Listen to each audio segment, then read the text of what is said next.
Hey, what's going on, everybody? This is Alex, the Comic Hoarder. Thank you so much for clicking play on this video. In this video, I will show 5 more foundational books that I just recently got that I'll be adding to my foundational comic book collection. Before we get into the video, I want to thank the sponsor of this video. It's Hip Comic, and Hip Comic just released a new feature that's completely free to collectors, and I think it's going to be revolutionary because it's a great feature for the website. It is the Hip Comic My Collection Tracker, and you just take a picture using their unique comic scanning feature, and it adds information like the title, the number, the date, etc. You add an associated grade. They give a value for that grade, and then you can track your collection using hipcomic.com. There's a link in the description below. Definitely check it out, and thank you, Hip Comic, for sponsoring this video. Hopefully you guys are excited for this video. Here we go.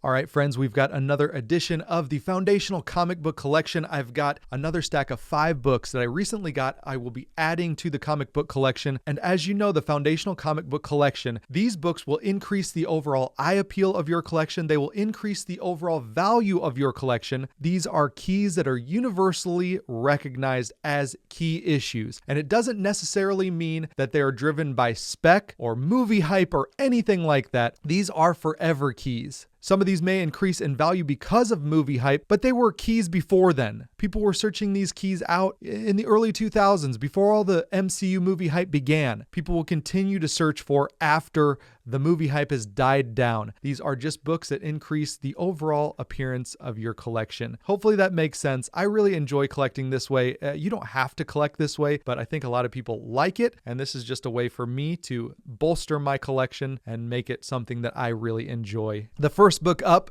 is a book that I really like. It's a character that I've liked ever since the early 90s. This is The New Mutants 26. It is the first appearance of Legion. This is Professor X's son, so it's the first appearance of Professor X's son, Legion. It's from 1984. It has a great Bill Sienkiewicz cover. The reason why I like Legion so much is there's a storyline in 1995 called Legion Quest. It crossed the titles X-Men and Uncanny X-Men, and the premise of the story is that Legion went back in time to kill Magneto. And while he was trying to kill Magneto, Professor X jumped in front of the bullet and saved Magneto. Obviously, that would cause problems for Legion if his father died in the past. And it spawned the storyline of the Age of Apocalypse. So that was a really cool storyline with Generation X and all those cool titles back in the mid-90s. So this is The New Mutants number 26. Really great Bill Sienkiewicz cover, first appearance of Legion. You can probably find this book for anywhere from $10 to $20. Wouldn't pay anything more than that. I think I got this one from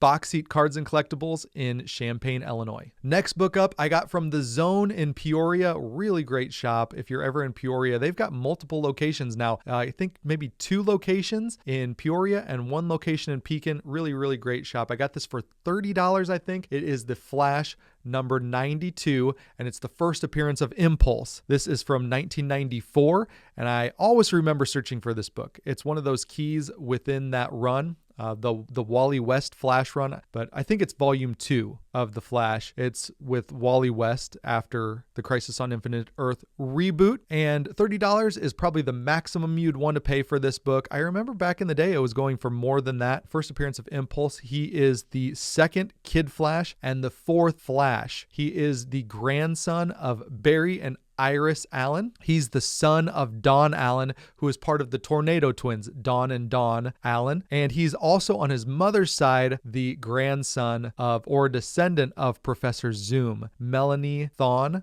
is his mother. So Melanie Thawne and Don Allen got together. They put their family differences aside and had Impulse, Bart Allen. So really great character. I love the Flash family. The Flash family is one of the greatest families in DC Comics, and love it. This is Flash number 92 from 1994. First appearance of Impulse, Bart Allen. Don't spend any more than $30. Probably get this book for about $20 to $30 raw. The next book up is a great book. I think it's a Barry Windsor Smith cover. This is Wolverine number 10. Also got this at Box Seat Cards and Collectibles in Champaign, Illinois. Nice newsstand from 1998, and this is first Sabretooth in the Wolverine title. So just a pretty classic book. I remember this is always being a key in the 90s and 2000s. It's kind of one of those forever keys. People always love the battles between Sabretooth and Wolverine, so this is another great one to pick up and put in your foundational collection. This is a book that will cost you about $15 to $25. I wouldn't pay anything more than that, and it's cheap enough that you can get a nice copy for that price. Sticking with that Wolverine title, we have Wolverine number 8. There is a Rob Liefeld cover on the back. This is also from 1989, issue number 8.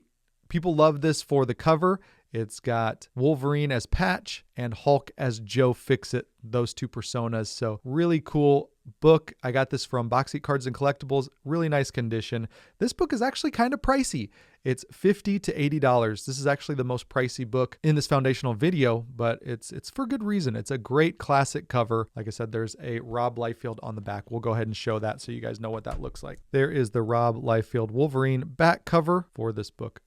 Pretty awesome book, and like I said, this one's $50 to $80 for raw condition, and definitely watch that spine as this is a blue cover, deep blues. A lot of those spine ticks or color breaks will show. Last book on the list is Amazing Spider-Man number 298, and this is from 1987. This is where Todd McFarlane gets his start on The Amazing Spider-Man, which is really the main key about this book. Todd McFarlane's start on this one. And then there's also a very, very quick cameo of Venom on the last page. This is about a $40 to $60 book, and it really helps complete the trilogy, the Venom, first appearance trilogy. You've got 298, 299, and 300, which I consider the first full appearance of Venom. These are just the really great cameos. 299 is arguably a first appearance. It's the first time you see Venom full-blown spread in the back. And so a lot of people consider that the first appearance. I really like 300. That's the book that I'll always go for, but these are great books. And if you can have all three of them, have all three of them. That's